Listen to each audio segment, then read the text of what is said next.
તો સગા માય નહોતા, તેમ છતાંય તે આંસુ હતા. એટલા માટે કે આપણી માં કોણ છે ને, મારે તમને એ રિયલાઇઝ કરાવું હતું. અહીં થોડીક જગ્યા હોત ને તો હું વચ્ચે આવત એક દંડો લઈને, શિક્ષકનો જીવ તો હું છું. માં કોને કહેવાય ને, મારે તમને એ શીખવું હતું. અત્યારથી 12 થી 22 વર્ષની દીકરીઓને વસ્તુ ભૂલાઈ ગઈ છે ને જીવનમાં, એટલે જ રોંગ સાઈડમાં આપણે જઈએ છીએ. મેં શરૂઆતમાં તમને કીધું એમ કે કદાચ આડું હાથ મોત આવ્યું હોય ને તો મોતને લઈ લે ને એનું નામ માં. એક નાનકડી દીકરી હતી અને થોડી મોટી થઈ ને એટલે એમના કોઈ ઘર પરિવારે એમના એ દીકરીને કહ્યું કે બેટા તારો જ્યારે જન્મ થવાનો હતો ને ત્યારે તારી માં છે ને માંડ મૃત્યુમાંથી બચી છે.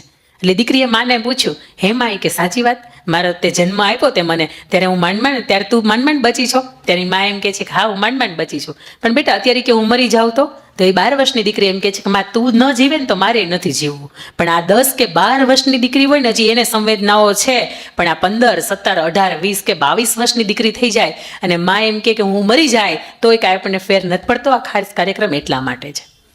અને ઘરને આંગણે દીકરી 5-7 વર્ષની હોય અને એના માતાનું મૃત્યુ થયું હોય અને એના પપ્પાને એની માતાની જે ચૂંદડી હોય, જે ઘરચોળું હોય, એ હંમેશા જોવાય તો એને એમ થાય કે મારી માં કેવી લાગતી હશે, મારે પણ એ ઓઢવું છે. એટલે એ પપ્પાને પૂછે, પપ્પા હું ઘરચોળું ઓઢું? એટલે એને પપ્પા ના પાડે. એ દીકરી મોટી થઈ, 10, 12, 15, 20 વર્ષની થઈ અને તેમ છતાંય તે દીકરી દર વર્ષે જ્યારે ઘરચોળું જોવે ને ત્યારે પૂછે કે હું ઘરચોળું ઓઢું? ત્યારે એને પપ્પા ના પાડે છે કે ના બેટા તને નથી ઓઢું. તો કે પપ્પા તમે શા માટે મને ના પાડો છો? તો કે બેટા તું એમ બોલે છે ઘરચોળું અને મને એમ સમજાય છે કે ઘર છોડું. હું નથી ઈચ્છતો કે મારી દીકરી છે ક્યારે પણ મને મૂકીને જાય. આ દુનિયાનો ખંપીધર ગમે એવો બાપ હોય ને 2 જ વખત રડે. એક એને દીકરો એના ઘરમાંથી વૃદ્ધાવસ્થાએ કાઢી મૂકે, દીકરો તર છોડે ત્યારે, અને બીજું કે દીકરી ઘરને છોડે ને ત્યારે. પણ અહીંયા બેઠેલી દરેક દીકરીઓના મારા એને સ્વમાન એ ભરવું છે કે બેટા તમે ખારવા સમાજ એટલે ખમીરવંતો સમાજ, તમે એની દીકરીઓ છો. અને મહાપુરુષોએ કહ્યું છે કે કદાચ આ દેશનો પુરુષ છે ને પોતાનો રસ્તો ભૂલશે ને તો હજી એ ચાલશે, પણ આ દેશની સ્ત્રી, આ દેશની વીરાંગનાઓ પોતાનો રસ્તો ભૂલીને તો આખા હિન્દુસ્તાનનો નકશો ભૂસાઈ જશે. એટલે દીકરીનો જન્મ થાય ત્યારથી લઈને દીકરીના ઘરે એક બીજા સંતાનનો જન્મ થાય અને દીકરી અલગ અલગ અવસ્થાઓમાંથી પસાર થાય ને એ દરેક અવસ્થાને મારે ખુમારી ભર્યા એક નવા જે આપણે સત્ય ઘટનાઓ બની ગઈ છે. અમુક વાત એવી છે કે જે તાજેતરની છે, અમુક વાત એવી છે કે જે ઇતિહાસની છે, પણ નારી રત્નોની ખાસ મારે વાત છે ને એ આપની સમક્ષ મૂકવી છે કે આપણા હૃદયની અંદર અંકિતાબેન મુલાણી જીવનમાં ફરીથી અહીંયા આવે કે ન આવે, પણ તમારા હૃદયની અંદર એક ખુમારી ભરીને જાઓ કે ખબર પડે કે આપણાથી આમ ન જ કરાય. અને આપણા લોક સાહિત્યની ભાષામાં તો એવું કહેવાનું છે કે જ્યારે આપણી દીકરી છે ને સામા સૂરજ ઉગ્યો હોય ને સામે ચાલી આવતી હોય ને તો સૂર્યનારાયણને ઓળું ફરી જવું પડે કે હિન્દુસ્તાનની દીકરી ચાલી આવે છે, મારે એનાથી સામે ન જવાય. આ દીકરીઓનું તેજ છે, દીકરીનું સત્વ છે, એવું સત્વ છે. પણ અહીંયા ખાસ મારા માતાઓ બહેનો બેઠી છે ત્યારે એમ કેવું છે ઘણી દીકરીઓ એવું કે આપણે મેકઅપ કરીએ તો જ સારા લાગીએ, પણ પુરુષો બિચારા મરી જાય બિલ ભરીને. પણ એ બહેનોને, એ દીકરીઓને મારે ખાસ કહેવું છે કે બેટા આપણે બે સ્ત્રી દુનિયાની સુંદર લાગતી હોય, એક એવી સ્ત્રી કે પોતાના ઘર પરિવારને પ્રેમ આપી શકે અને સામે પ્રેમ પામી શકે, એ સંતાનોની સેવા કરી શકે અને વૃદ્ધાવસ્થાએ સંતાનોની પ્રેમ, એનો સંતાન, એનો સ્નેહ છે એ પામી શકે. આવી સ્ત્રી છે એ સુંદર લાગતી હોય, એને મેકઅપની જરૂર ન પડે. અને બીજી એવી સ્ત્રી કે જેનું અંદરનું સત્વ છે, જેનું ચરિત્ર છે ને એ ઉજળું હોય, જેનું ચરિત્ર ઉજળું હોય ને સ્ત્રીના ચહેરા ઉપર રીતસરનું તમને દેખાય આવે. તમે જોયું હશે કે જે સત્સંગી બહેનો હશે ને એના ચહેરાના તેજ છે ને બહુ અનોખા હોય. એને તો રૂપનો ત્યાગ કરીને દીક્ષા લીધી હોય, તેમ છતાંય તેના રૂપ દેખાય આવે એનું કારણ એ છે કે એની અંદરનું બ્રહ્મચર્ય છે ને એ જીવતું હોય, એની અંદરનું સત્વ છે ને એ જીવતું હોય. દિલ ઉપર એક વખત હાથ રાખીને જજો. અને લગ્ન થતા ને તો અહીંયા લગભગ બહેનો દીકરીઓ બેઠા હશે ને એને ખબર હશે કે પહેલી વખત જ્યારે હસ્તમેળાપમાં દીકરીઓનો હાથ સોંપવામાં આવે ને ત્યારે હાથ ધ્રુજતો હોય. એનું કારણ શું જાણો? એનું કારણ માત્ર એક એવું છે કે આજ સુધીના 20, 22, 25 વર્ષની બાપને આંગણે થઈ, 20 વર્ષની, તમારે તો 18, 20 તો માંડ થઈ છે. 18 વર્ષે ખાલી ગવર્મેન્ટ આપણને મત આપવાનો અધિકાર આપે છે, આપણને લગ્ન કરવા માટેનો અધિકાર નથી આપતા. લગ્ન એ સમયે થવા જોઈએ કે જ્યારે ખબર પડે કે મારી દીકરી ચૂંદડી પહેરીને કે સાડી પહેરીને જેમ અહીંયા ઘરની જવાબદારીઓ નિભાવી શકે છે એમ એના સસરાને ત્યાં નિભાવી શકશે, ત્યારે જ એના લગ્ન થવા જોઈએ. 18 વર્ષની થઈ ગઈ કે 19 વર્ષની થઈ ગઈ અને આપણે આપણી દીકરીઓના લગ્ન કરી નાખીએ અને પછી એ દીકરી આપણી સામું બોલી ગઈ, દીકરી સાસુના મેણા ટેણા સાંભળી ન શકી, દીકરી જેઠાણીનું કંઈ ન સાંભળી શકી, દીકરીને કેમ બોલવું કેમ નહીં. એ હું નથી માનતી કે 18 વર્ષની 19 વર્ષની ઉંમર હોય તો આપણામાં બહેનો એ પરિપક્વતા હતી, આપણી દીકરીઓની અંદર એટલી સહન શક્તિ નથી. અને સહન શક્તિ નથી ને એટલા માટે હું માનું છું કે એક વખત ગાંઠ બાંધજો, મારી દીકરીને 20 વર્ષ પહેલા તો લગ્ન નહીં જ થવા દો. અને તમે એમ કહો કે ઘરના પુરુષને કે 20 વર્ષની દીકરીને ભલે સગપણ નક્કી કરી નાખો, પણ ઘરને આંગણેથી જ્યારે મંડપ પહોંચીને એ દીકરી વળવી જોઈએ ને ત્યારે 20 વર્ષની તો ઉંમર થવી જ જોઈએ. ખાસ એટલા માટે હું કહું છું કે 20 વર્ષની ઉંમર હોય ને એ થોડીક પરિપક્વતાની ઉંમર હોય, કે સાસુ કદાચ એમ કહી દે કે તારે આમ નથી કરવાનું તો એને લાગી ન આવે, એને એમ ન વિચાર આવે કે આ તો બધા મારે આપઘાત કરી લેવો જોઈએ, મરી જવું જોઈએ, એમ સમજાય? આ ઉંમર છે ને એટલા માટે મહત્વની છે. બાકી તમે 15 વર્ષની ઉંમરે લગ્ન કરી નાખો ના નથી, પણ પેલા બિચારા જેટલા પણ આપણા યુગ પુરુષો થઈ ગયા, બાળ ગંગાધર રાવ તિલક કે જેણે બેટી દૂધમાંથી બચાવો, બેટીનો જન્મ થતો ને મારી નાખતા, સતી પ્રથા હતી, એના પછી કે પુનઃવિવાહ લગ્ન હતા, એના પછી કે બાળ વિવાહ લગ્ન હતા. આ બધા રૂઢિચુસ્ત એક સમાજના એક નિયમો હતા. અને તમને કદાચ એમ થાય કે 18 વર્ષની દીકરી થઈ ગઈ ને આપણે સાસરે વળાવી દઈએ કે આપણે જવાબદારીમાંથી છૂટા, યાદ રાખજો બહેનો કે ડબલ જવાબદારી છે તમારી. કારણ કે 1-2 વર્ષ ખમી જવા હાટુથી દીકરીની થોડીક પરિપક્વતા આવશે, એની બુદ્ધિ કામ કરતા શીખશે કે મારી મા મને રોકે ટોકે છે, મારી સાસુ ટોકે, એમાં કઈ નવાઈ નહીં. આ તો 18 વર્ષની ઉંમર એટલે આપણે લાડકોડમાં જ રાખ્યા હોય, કોઈ દી કઈ ખીજવાનું તો આવતા જ ન હોય. એમાંય તે એ સમયની અંદર આપણે જ્યારે દીકરીના વિવાહ કે સગપણ નક્કી કરતા હોય ત્યારે હું નથી માનતી કે ખરેખર એ સાસરે રહી શકવામાં, એને સાડી પહેરતા આવડતી હોય એનો મતલબ એવો બિલકુલ નથી કે સાસરે જઈને સાડી પહેર્યા પછીની જેટલી જવાબદારીઓ હોય ને એ પણ એને નિભાવતા આવડે. એના માટે અમુક ઉંમરની જરૂરિયાત છે. અને આજે આવા સેમિનાર મને કદાચ ત્યાંથી અહીંયા બોલાવવામાં આવે તો એનું કારણ એ જ હોય કે તમને જાહેરમાં હું કહી શકું કે દીકરીના નાનપણથી તો લગ્ન ન જ કરો. આપણા કદાચ ભલે થઈ ગયા, એ સમયે કદાચ થોડીક અણસમજ હતી કે કદાચ આપણે 2, 4, 5 ભાઈ બહેનો હતા કે સાથે મોટા ભાઈના કે મોટા બહેનના થતા આપણે થઈ ગયા. પણ આજની બહેનો છે એને મારે ખાસ કહેવું છે કે આજના ભાઈઓ તો કદાચ અહીંયા નથી. અને તમે કદાચ ભાઈઓને એમ કહો દીકરીને 2 વર્ષ ખમી જાઓ તો ભાઈઓ હું નથી માનતી કે ના પાડે, અને ના પાડતા હોય એને કહેજો મની મારી યાર વાત કરે. પણ જ્યાં સુધી દીકરી 19-20 નથી વટાવતી ત્યાં સુધી એક નક્કી કરજો મારી દીકરીના લગ્ન નહીં જ કરું. અને સૌથી પહેલા કે આપણી ઘરે આંગણે દીકરીનો જન્મ થાય. કોઈ આ મા બાપ બેઠા છે કે જેને ખરેખર સંતાનમાં 2, 3 અથવા તો 4 દીકરીઓ છે? કેટલા મા બાપ છે? આ મા બાપને એક વખત તાળીઓથી વધાવો.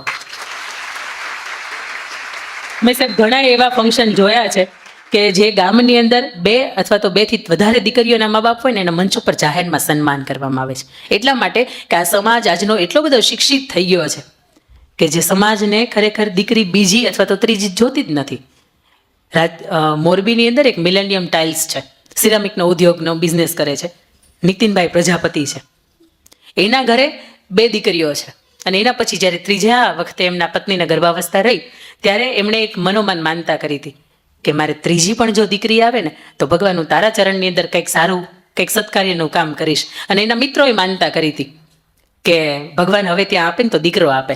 પણ અત્યારે કદાચ આ જન્માષ્ટમી હમણાં જે ગઈ ને એમાં 3 વર્ષે દીકરી વૃંદાને પૂર્ણ થયા, એને ત્યાં ત્રીજી દીકરી આવે છે. અને હડમતિયા ધામ છે ત્યાં 2,51,000 રૂપિયા રોકડા લખાવે છે કે મારા સ્વસ્થ, સુંદર અને સરસ મજાનું એક પણ જાતની અવરોધ કે સંકટ વગર ત્રીજી દીકરીનો જન્મ થયો છે એ નિમિત્તે 2,51,000 હું અહીંયા ધરું છું. ત્યારે અંદર જે પૂજા કરતા હતા ને એ લોકોને એમ હતું કે દીકરી ભૂલમાં શબ્દ લખાઈ ગયો છે, ત્રીજો એટલે દીકરો લખાવો જોઈએ અને દીકરી લખાઈ ગયો છે. ત્યારે પૂજારીએ લોકો એવું કીધું હતું કે નીતિનભાઈ તમે ભૂલ કરી છે, આ શબ્દ દીકરો લખવાનો હતો દીકરી લખાઈ ગયો છે. ત્યારે નીતિનભાઈ એવું કીધું હતું કે નહીં, મારે ખરેખર સંતાનમાં ત્રીજી દીકરી આવી છે ને એટલા માટે હું 2,51,000 ધરું છું. આવા પેઢીને મા બાપ બધી જીરો. અને મારે આંગણે પણ મારે જોડવા દીકરીઓ 2 છે અને 3.5 વર્ષની. એટલા માટે હું કુખ્યાથી બોલી શકું કે 2 કે 3 દીકરીઓના મા બાપ હોય ને ખરેખર આજના સમયની અંદર ભાગ્યશાળી છે. કારણ કે ડૉક્ટર એમ કે પહેલો તો દીકરી છે તો બીજી વખત એટલે તરત મનની અંદર વિચાર આવે કે આપણે તો ભણેલા છીએ, બરોબર છે, બીજી દીકરી તો હોવી જ ન જોઈએ, ત્રીજી દીકરી તો હાવ ન હોવી જોઈએ. મેને પાયલ હે છનકાઈ અબ તો આજાત ઉપર જાય, એ કોણે ગાયું હતું? હા, ફાલ્ગુની પાઠક. હે ને? ફાલ્ગુની પાઠક જ ને, હું ભૂલ ન કરતી હોય તો. ફાલ્ગુની પાઠક એના પપ્પાને ત્યાં 4થું સંતાન એટલે 4થી દીકરી. થોડી મોટી થાય એના પપ્પાને કે પપ્પા તમે મુરઝાયેલા કેમ રહ્યો છો, કઈ ચિંતા છે? એટલે કે ના બેટા, પણ મને થોડુંક એવું હતું કે તું દીકરો થઈને આવી હોત ને તો સારું હતું. આ 3 દીકરીઓ છે ને ઉપર ઢંકાઈ જાવ, આપણે આવો શબ્દ વાપરીએ કે ઢંકાઈ જાય. તો 4 દીકરીઓ હોય તો હું કઈ ખુલ્લી છે? 4 દીકરીઓ ઢંકાયેલું જ તમારું ઘર છે, તમારું છતને ઢાંકીને રહી છે. 4થી દીકરી હતી ત્યારે 5-7 વર્ષની ફાલ્ગુની પાઠક હતી, નક્કી કર્યું કે બાપુ આમાં બીકવાનું ન હોય, આમાં કંઈ ડરવાનું ન હોય અને આમાં કંઈ નિસ્તેજ કે ચહેરો ઉતરી જાય એવું કંઈ ન હોય. તમે ચિંતા શું કરો, દીકરો નથી એટલે હું પણ દીકરાની જેમ જીવીશ. અને એ ખરેખર દીકરાની જેમ જીવી 2017ની અંદર હમણાં જે મેં તમને કહ્યું એમ કે દાદા સાહેબ ફાળકે એવોર્ડ છે એમને એનાયત થયો. અત્યારે એની 54 વર્ષની ઉંમર છે, લગ્ન નથી કર્યા અને મા બાપને સાચવે છે. જરૂરી નથી કે દીકરો હોય એ જ સાચવે, દીકરીઓ હોય એ સાચવે. અને બીજું કે ઘણા પરિવારને એવું હોય કે દીકરીઓ હશે તો ભણવાનો XYZ ને ખર્ચો એટલું, પણ મને એટલી ખબર પડી દીકરીને મા બાપ હોય ને એમાં દેવા નથી થતા. કારણ કે દીકરીને જ્યારે ભગવાન મોકલતો હોય ને નીચે જે પરિવારને કે જે આપણા દંપતીની વચ્ચે, ત્યારે ભગવાન એને એમ કહેતો હોય કે બેટા ચિંતા નહીં કરતી હો, તારા મા બાપનો ખ્યાલ હું રાખીશ, તારા બાપની માંથી એક રૂપિયાનું લેણું નહીં થવા દઈ ને એનું ચિંતા હું કરીશ. અને દીકરાને જ્યારે મોકલતો હોય ને જે પરિવારની અંદર, ત્યારે દીકરાને એ ટકોરો મારીને કહેતો હોય જોજે હો મોકલું છું, વૃદ્ધાવસ્થા હેરાન ન થાય, બાપને તારે સાચવવાના છે. આ ભગવાને તે કંઈક કઈને મોકલતો હોય. અને દીકરીને કદાચ એ દીકરો હોય કે દીકરી હોય, પણ આપણે ગર્વ કરવો જોઈએ કે મારું સંતાન છે ને હું શ્રેષ્ઠ બનાવીશ. એ કદાચ દીકરો હોય કે દીકરી હોય, કોઈ સ્વરૂપ હોય એનાથી ફેર નથી પડતો. એનાથી થોડીક દીકરી મોટી થાય એટલે મા બાપ સ્વપ્ન જોવે કે મારી દીકરી શું ભણશે, શું બનશે. દરેક મા બાપ હશે ને એની પાસે એક સ્વપ્ન હશે. અને કદાચ હું એવું માનું છું કે અહીંયા બેઠેલા માતાઓ છે એ નહીં ભણ્યા હોય એટલે એને કદાચ એક ખ્યાલ નહીં હોય કે કઈ ક્ષેત્રની અંદર મારી દીકરી છે એને મૂકી શકાય. અત્યાર સુધીમાં લગભગ દુનિયાના દરેક ક્ષેત્ર એવા હતા કે જ્યાં દીકરો હોય ને ત્યાં તે દીકરી હોય. આ પંખા ચાલુ કરવા કરી દેજો, થોડીક ગરમી થશે. હા, જેને નજીક થતા હોય ને એ ત્યાંથી ચાલુ કરી દેજો, અગવડતા ન થાય ને કોઈને એવી રીતે. હા જો મને અહીંયા ઊભા થતી હોય, તમને બેઠા બેઠા ગરમી થાય જ તે. એટલે દરેક માતાઓ એવું વિચારતા હોય કે મારી દીકરી મોટી થઈને આ બનશે. અહીંયા કોઈ એવી માતા બેઠી છે કે જેને એવું લગતું હોય કે મારી મોટી થઈને મારી દીકરી ગવર્મેન્ટ જોબ કરશે? કોઈ એવી માતા બેઠી છે કે જે ખરેખર એના દીકરીઓ માટે એને એવું વિચાર્યું હોય કે મારી દીકરી IAS બને, IPS બને, પોલીસમાં જાય? હે વાહ વાહ. એટલા માટે કે માને એમ થાય છે કે હું નથી ભણી પણ મારી દીકરીઓ ભણે. અને સમાજની અંદર ક્યાંક થોડુંક શિક્ષણ ઓછું છે. શિક્ષણ એટલા માટે 18-20 વર્ષ તો માંડ થાય તે આપણને સગપણ નક્કી થઈ જતા હોય ત્યારે એ દીકરી નાનપણથી એક 13 વર્ષની દીકરી, એનું નામ નેત્રા, તામિલનાડુની અંદર સી મોહન નામનો એક વાળંદ, ત્યાં દીકરીનો જન્મ થાય. દીકરી એક જ સંતાનમાં.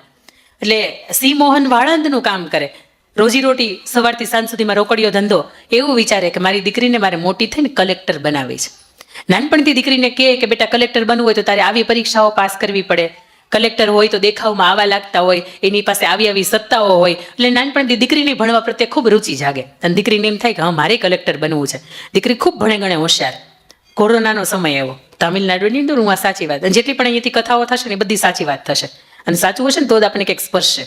એટલે એ તામિલનાડુની અંદર જ્યારે કોરોના કાળ આવ્યો, દીકરી ઝૂંપડપટ્ટી જેવા વિસ્તારની અંદર રહેતી હતી. અહીંયાથી કોઈ મારે એવું રહેતું નથી, બરાબર? કોઈ એવું નથી ને કે એની કોઈ એટલી બધી નબળી પરિસ્થિતિ હોય. દીકરી ઝૂંપડપટ્ટીમાં રહેતી હતી અને એણે જોયું કે આસપાસના ખૂબ એવા લોકો છે કે જેને ખાવાનું નથી મળતું, એટલા માટે એ મરી જાય છે. આ ભૂખમરો અહીંયા પ્રગટ થઈ ગયો છે, તો આપણે શું કરી શકાય? એટલે દીકરીએ એના પપ્પાને પૂછ્યું, સી મોહનને પૂછ્યું, વાળંદનું કામ કરતો હતો ને એને, કે પપ્પા તમારે મને મોટું થઈને શું બનાવી છે? તો કે કલેક્ટર બનાવીશ. બેટા મને ખબર છે પપ્પા કે તમે અત્યારથી મારા માટે થોડી રકમ છે એ બેંકમાં મૂકો છો કે મારા શિક્ષણ માટે. એટલે કે એના પપ્પા કહે છે હા.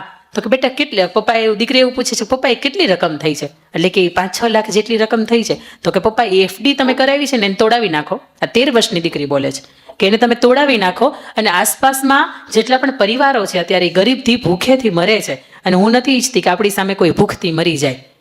તમે એમ કરો, એને રાશનની કીટ છે એને પહોંચાડો. ત્યારે એના પપ્પા કહે છે ના બેટા, મેં તો એ પરસેવાની મહેનતથી ભેગા કર્યા છે ને તારે શિક્ષણની માટે કર્યા છે. તો કે પપ્પા તમે ઈચ્છો છો ને કે હું મોટી થઈને લોકોની સેવા કરું, કલેક્ટર બનું, તો હું કદાચ અત્યારે આ મોકો મારી પાસે શ્રેષ્ઠ છે કે હું લોકોની સેવા કરી શકું અને કલેક્ટર બનવું પછી થાય કે ન થાય પણ અત્યારે ખાસ જરૂરિયાત છે. એમના પપ્પા પાસેથી FD 6 લાખ રૂપિયાની FD તોડાવે છે, 5 કે 6 લાખની હતી એક્ઝેક્ટ. એમાંથી 600 રેશનની કીટ લે છે અને આસપાસના જેટલા પણ વિસ્તારની અંદર એને એમ લાગે કે અહીંયા જરૂરિયાત છે અને ખાવાનાય નથી એવા પૈસા પોતે જે પોતાના શિક્ષણ માટે એણે ભેગા કર્યા હતા એના પપ્પાને રિક્વેસ્ટ કરે છે અને 600 રેશનની કીટ હતી એ આસપાસના વિસ્તારની અંદર વહેંચે છે. આ વાતની નોંધ આપણા આદરણીય મોદી સાહેબ વડાપ્રધાન છે એમણે પણ મન કી બાતની અંદર લીધી છે કે 13 વર્ષની દીકરી છે શું કરી શકે? તો કે એને કલેક્ટર બનવું છે અને અત્યારે ખબર પડે કે મારી સામે લોકોને અત્યારે જરૂરિયાત છે તો પોતાના શિક્ષણ અર્થે ભેગા કરેલા પૈસા છે એ પણ એ સમાજ માટે વાપરી શકે. અને આ વાતની નોંધ એનાથી આગળ જતા યુનાઇટેડ નેશન્સે લીધી અને ત્યાં જીનીવા ખાતે એક કાર્યક્રમ છે એમાં 13 વર્ષની પછાત એરિયાની અંદર રહેતી આ દીકરીને સ્પેશિયલ ત્યાં એ લોકોએ લેક્ચર આપવા માટે બોલાવી. આજ સુધીમાં કોઈ કલેક્ટર છે ને ત્યાં સુધી નથી પહોંચ્યું પણ આ દીકરીને મનને એમ થયું કે હું ભણીને પછી સેવા કરું કે ન કરું વાત અલગ છે પણ અત્યારે મારી પાસે પૈસા છે છે ને એને મારે સમાજ માટે વાપરવા જોઈએ, એને મારે આસપાસમાં રહેતા કે પરિવાર માટે વાપરવા જોઈએ. આપ સૌને પણ વિનંતી, જો આર્થિક સદ્ધર હોય અને તમને ખબર પડે કે કોઈ ભાઈનો દીકરો, કોઈ આસપાસનો કોઈ દીકરો, કોઈ દીકરી ભણી નથી શકતી અથવા તો અગવડતા છે, તો એવા દીકરા કે એવા દીકરીના શિક્ષણની અંદર થોડોક જેટલો પણ સહયોગ થઈ શકે ને એટલો કરજો. કારણ કે આ 13 વર્ષની દીકરી તો મોદી સાહેબ સુધી પહોંચાડતી હોય વાત, તો આપણે તો કદાચ એના કરતાં